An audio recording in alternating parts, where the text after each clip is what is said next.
Evangelho de Mateus, capítulo 22, versos 37 e 38. Evangelho segundo São Mateus, versículos 37 e 38. Eu quero vos falar nesta noite sobre a verdadeira felicidade. Respondeu-lhe Jesus: amarás o Senhor teu Deus de todo o teu coração, de toda a tua alma e de todo o teu entendimento. Este é o grande e primeiro mandamento. Louvado seja o nome do Senhor. Qual a verdadeira felicidade? Falar de felicidade num mundo tão conturbado, falar de felicidade quando bem próximo de nós, no nosso país, existem pessoas que estão infelizes, e infelizes porque perderam recentemente pessoas queridas, alvo de uma catástrofe que os nossos olhos testemunharam através das telas dos nossos televisores. Falar de felicidade é quando você anda pelas ruas e você contempla semblantes carregados de tristezas. Falar de felicidade é quando muitas vezes dentro de nós mesmos nós não a encontramos. É um desafio. Mas mesmo assim o Espírito Santo me leva a meditar nesse tema tão necessário, tão buscado por todos nós. O texto em foco refere-se a uma resposta de Jesus aos fariseus acerca dos mandamentos. Os fariseus estavam motivados a acharem em Jesus alguma coisa que eles pudessem comprometê-lo na lei. E é interessante que o texto de Mateus, ele é um texto que se reporta a um acontecimento que nós conhecemos muito bem e que hoje pela manhã nós tivemos a oportunidade de citá-lo rapidamente. Aquela parábola que Jesus contou acerca do samaritano, que é conhecido como o bom samaritano, que está descrita no capítulo 10 do Evangelho de São Lucas, a partir do verso 25. Esse texto de Mateus, na verdade, é uma referência à resposta que Jesus deu ao mestre da lei, alguém entendida da lei, que foi até a presença de Jesus. E Lucas narra desta forma este episódio que gerou a resposta de Jesus Cristo aos fariseus. Verso 25 do capítulo 10 de Lucas. E eis que certo homem, intérprete da lei, se levantou com o intuito de pôr Jesus à prova e disse: mestre, que farei para herdar a vida eterna? Então Jesus lhe perguntou: que está escrito na lei? Como interpretas? A isto ele respondeu: amarás o Senhor teu Deus de todo o teu coração, de toda a tua alma, de todas as tuas forças e de todo o teu entendimento, e amarás o teu próximo como a ti mesmo. Então Jesus lhe disse: respondeste bem, corretamente, faze isto e viverás. Ele, porém, querendo justificar-se, perguntou a Jesus: quem é o meu próximo? Jesus, prosseguindo, disse: certo homem descia de Jerusalém para Jericó e veio a cair em mãos de salteadores, os quais, depois de tudo lhe roubarem e lhe causarem muitos ferimentos, retiraram-se, deixando-os semi-morto. Casualmente descia o sacerdote por aquele mesmo caminho, e vendo-o passar de largo, semelhantemente um levita descia por aquele lugar, e vendo-o também passou de largo. Certo samaritano, que seguia o seu caminho, passou-lhe perto, e vendo-o, compadeceu-se dele. E chegando-se, prensou-lhes os ferimentos, aplicando-lhe óleo e vinho, e colocando-o sobre o seu próprio animal, levou-o para uma hospedaria e tratou dele. No dia seguinte, tirou 2 denários e os entregou ao hospedeiro, dizendo: cuida deste homem, e se alguma coisa gastares a mais, eu te indenizarei quando voltar. Qual destes 3 parece ter sido próximo do homem que caiu nas mãos dos salteadores? Verso 37. Respondeu-lhe o intérprete da lei, o que usou de misericórdia para com ele. Então lhe disse: vai e procede tu de igual modo. E aí Jesus, então, com base neste texto, responde aos fariseus que haviam tomado conhecimento deste episódio do homem da lei.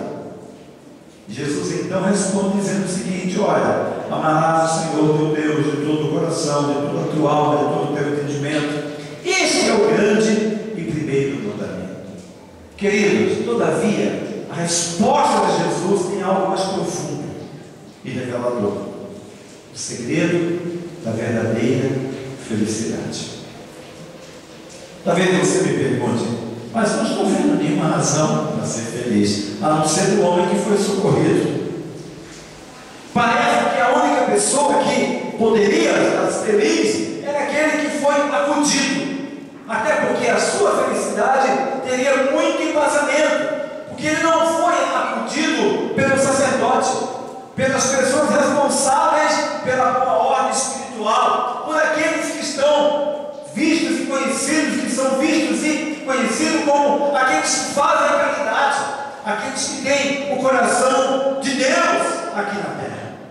Talvez porque ele não foi também acudido por aqueles que eram incumbidos dos louvores na casa do Senhor, mas ele foi acudido por um samaritano. Provavelmente a sua gratidão era muito grande e a sua felicidade muito grande, porque o samaritano não blasfemou mais, até porque o samaritano era inimigo dos judeus, mas o samaritano agiu de boa fé, agiu acudindo aquele homem. Talvez este homem fosse o homem mais indicado para ser feliz.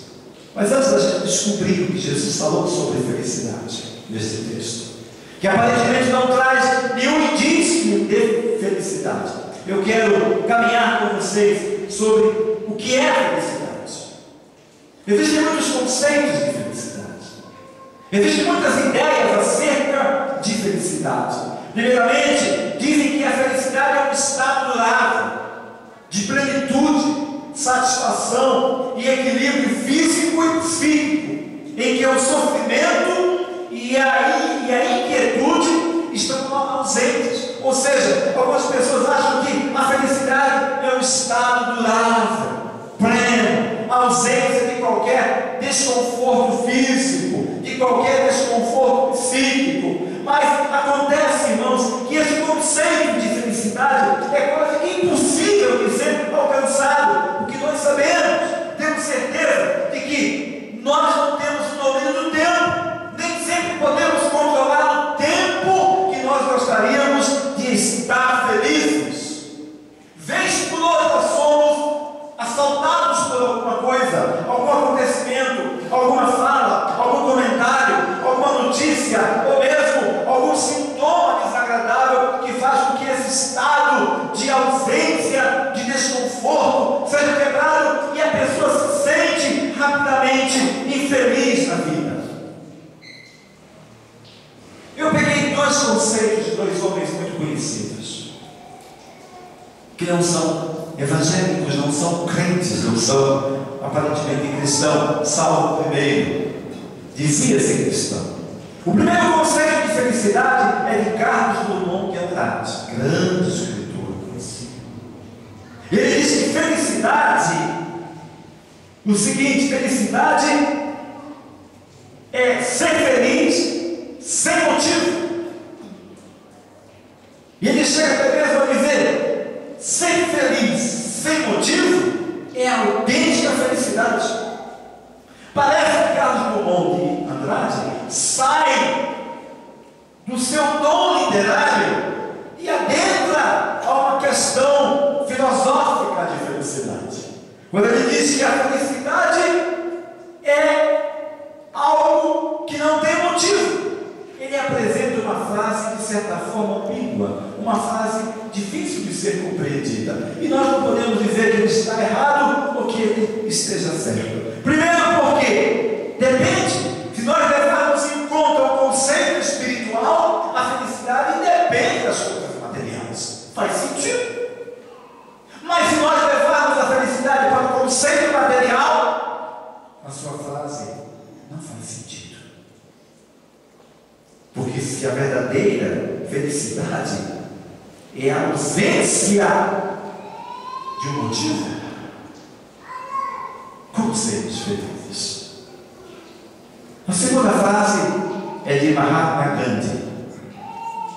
Mahatma Gandhi, indiano, estadista, pensador, responsável pela forma atual do Estado indiano nos dias de hoje. Ele diz uma coisa interessante: não existe um caminho para a felicidade, porque a felicidade é o caminho. Parece que ele se associa um pouquinho com o pensamento de Carlos Drummond de Andrade. Mas deixa eu dizer uma coisa: o conceito de felicidade, de que a felicidade é um estado da alma, temporário, teologicamente é incorreto. Pois, segundo a Bíblia, a felicidade independe de circunstâncias. Segundo a Bíblia, a felicidade não depende de fatos nem de coisas. E quando Jesus responde ao fariseu sobre o maior mandamento, ele faz uma afirmação surpreendente acerca da felicidade.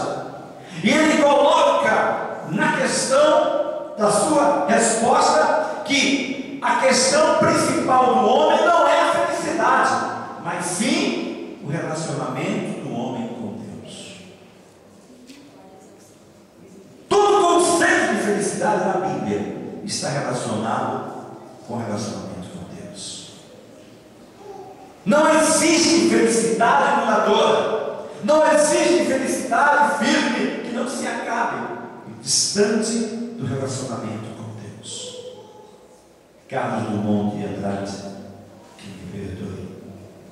Mahatma Gandhi, que me perdoe. Jesus seja louvado, porque ele, ao apresentar: amarás o Senhor teu Deus de toda a tua alma, de todo o teu entendimento, de todas as tuas forças, e ao teu próximo como a ti mesmo. Este é o maior e o primeiro de todos os mandamentos. O conceito de felicidade associado ao relacionamento com Deus é extremamente bíblico. No Salmo 37, versículo 4, nós lemos: agrada-te no Senhor, e Ele satisfará os desejos do teu coração. Deixa eu dizer para você que seria perfeitamente correto a tradução do texto sagrado assim: agrada-te no Senhor, e Ele fará feliz o teu coração. A felicidade, portanto, não depende das nossas possibilidades. A felicidade independe dos nossos relacionamentos pessoais, porque eles podem a qualquer momento ser interrompidos, tragicamente ou não. A verdadeira felicidade depende do nosso relacionamento com Deus. Quando o Senhor estabeleceu o homem no Éden, o Senhor estipulou um relacionamento com ele para um bom estado emocional e psíquico. Adão era feliz porque Deus o visitava na viração do dia. Adão não era infeliz porque Deus estava com ele todos os dias.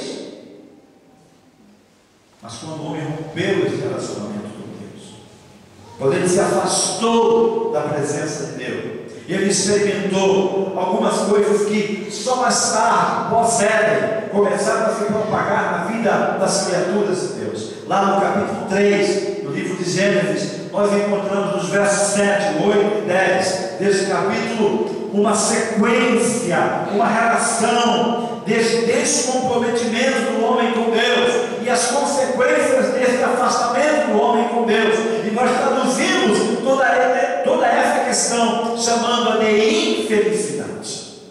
Gênesis 3:7 diz que o homem, logo depois de ter pecado, percebeu a sua nudez. Ele passou a ter vergonha de si mesmo e vergonha de Deus. O distanciamento de Deus provoca em nós vergonha, não só de Deus, mas como de nós mesmos. Tão logo Adão percebeu o pecado cometido, ele procurou solucionar o seu problema, fazendo para si vestimentas de folhas, uma tentativa desesperadora de restaurar a sua felicidade interior, ou seja, o seu relacionamento com Deus. No versículo 8, diz que sentiram Adão e Eva necessidade de fuga e sentiram medo. Fuga e medo não são sinônimos de felicidade, mas de infelicidade. Quem é feliz não foge. Quem é feliz não tem medo. Quem é feliz tem certeza de que aquele que lhe garante a felicidade é eterno. Portanto, a felicidade daquele que está com o Senhor, que está com Deus, é uma felicidade duradoura, independente de qualquer vendaval. Já vos contei em rápidas palavras, eu farei da mesma forma, devido ao tempo não ser generoso para conosco, de que quando o grande desafio naval chamado Titanic foi a pique nas águas geladas do mar, enquanto as pessoas estavam preocupadas, correndo de um lado para outro, procurando se salvar, alguém ou algumas pessoas muito felizes pegaram os seus instrumentos e começaram a tocar: mais perto quero estar, meu Deus, de ti, ainda que seja dor e humildade. O descobrimento, o comprometimento com Deus encerra o desastroso resultado da quebra da comunhão. Versículo 10, nós vemos ali uma trilogia que deu origem à felicidade no mundo: vergonha, medo e fuga, e continua até os dias de hoje, causando infelicidade. O homem foi criado por Deus para ter relacionamento com Ele e ser feliz. O filho pródigo, aquele da parábola de Lucas, capítulo 15, nos dá uma demonstração perfeita disso. Primeiro, ele foi feliz na sua motivação, na sua ansiedade em receber a herança do Pai. Tem muita gente que é feliz na ansiedade de obter algo. Pode parecer um paradoxo, mas tem gente que é motivada. Tem gente que vive de motivações. Tem gente que desenvolve um comportamento compulsivo porque precisa ser feliz. Tem gente que compra para ser feliz na compra e ser infeliz quando não pode desfrutar da felicidade em ter comprado algo.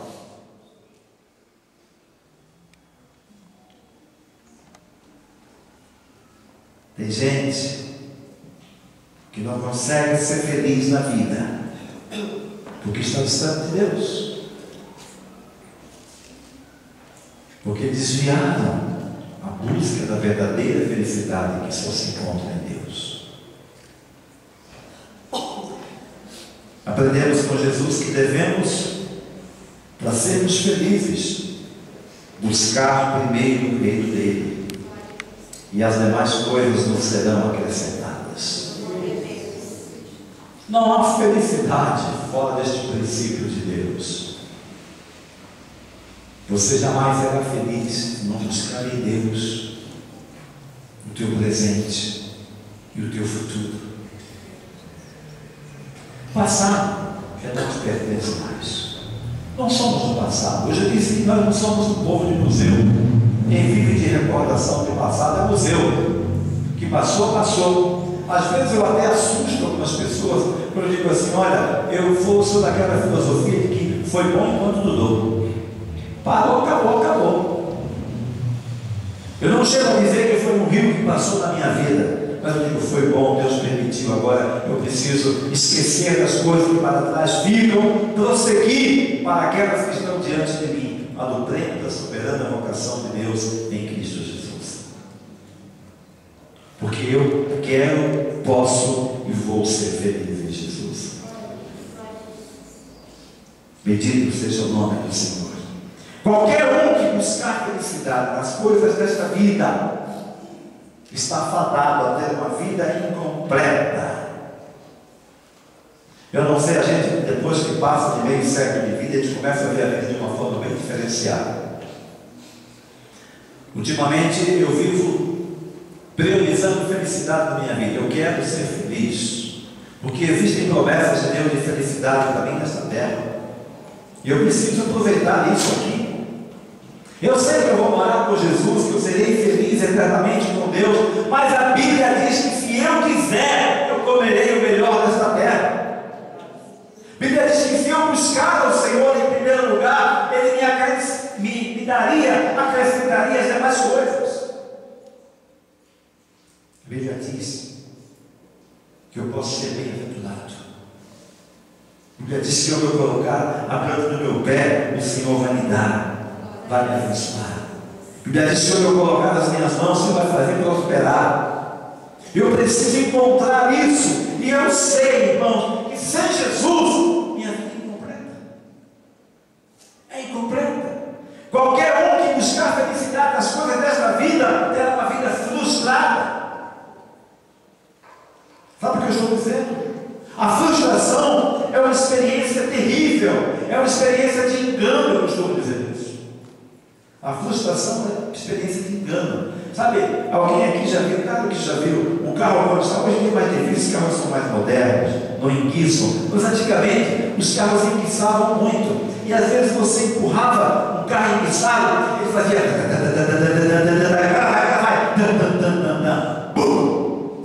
para. Isso é frustração. Eu já vivi algumas experiências assim, empurrei, eu digo: agora mais uma vez, agora vai pela fé. Aí pela fé pegava, eu corria, sentava, fechava a porta, pá, dava aquele estouro, parado. Que frustração. Você conhece alguém assim que começa e vai e não vai mais. Vida de frustração sem Deus é frustração. Não te indignes quando o ímpio prospera em seu caminho. São como uma relva que logo acaba. Tem gente que é assim, começa a absurdo, depois murcha. Sem Jesus não tem vida completa, é vida frustrada, é vida mesquinha, é vida infeliz. Tem alguém que é muito mais esperto, percebe isso, só que ele vive uma vida de mesquinhez, não explora a capacidade de ser feliz, vive poupando, vive militando os passos na vida, quando Deus quer que ele corra, quando Deus quer que ele avance, quando Deus quer que ele tenha longe de vitória, ele está lá atrás dizendo assim: será que eu vou dar conta? Será que eu vou conseguir? A Bíblia diz o seguinte: não tem que será a Bíblia, tudo posso naquele que me fortalece. Não existe lugar para dúvida. Não há lugar para dúvida. A verdadeira felicidade é a ausência de vazio, é plenitude do Espírito Santo, é comunhão com Deus. A verdadeira felicidade é prazer de estar na presença de Deus. Quando Jesus responde e diz assim: olha,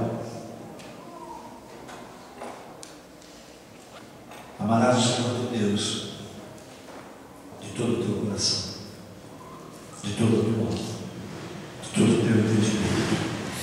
Ele está dizendo assim para nós: este é o caminho da felicidade, é o caminho do amor com aquele que nunca falha, do amor com quem é eterno. Por isso que há em Cristo a felicidade duradoura. O apóstolo Paulo ele diz uma coisa interessante, que se ele estivesse focando a sua vida, se estivesse confiando, esperando nas coisas desta vida, ele seria o mais dos miseráveis dos homens. Mas graças a Deus que nós descobrimos que a verdadeira felicidade independe de nós, depende da comunhão com Ele, depende de caminhar com Ele. Até mesmo quando as lágrimas vêm, a Bíblia diz que Ele nos enxuga as lágrimas. A felicidade com Deus é tão grande, é tão completa, que mesmo que a gente passe por algum vale, Ele diz que o Espírito Santo, Ele seria o nosso Consolador. A gente tem tantas experiências no Espírito Santo, já percebeu que nós crentes gostamos demais daquele lado de poder do Espírito Santo, de manifestação do Espírito Santo. Eu vou confessar uma coisa para a igreja: eu amo o Espírito Santo, mas eu amo muito, muito, muito quando Ele me consola. Não tem que me perdoe a mulher que anda comigo há 36 anos, não tem braços mais ternos, não há sussurro mais gostoso no ouvido do que o do Espírito Santo, porque só Ele pode gerar em nós a verdadeira felicidade. Deus te abençoe. Amém. Quero convidar a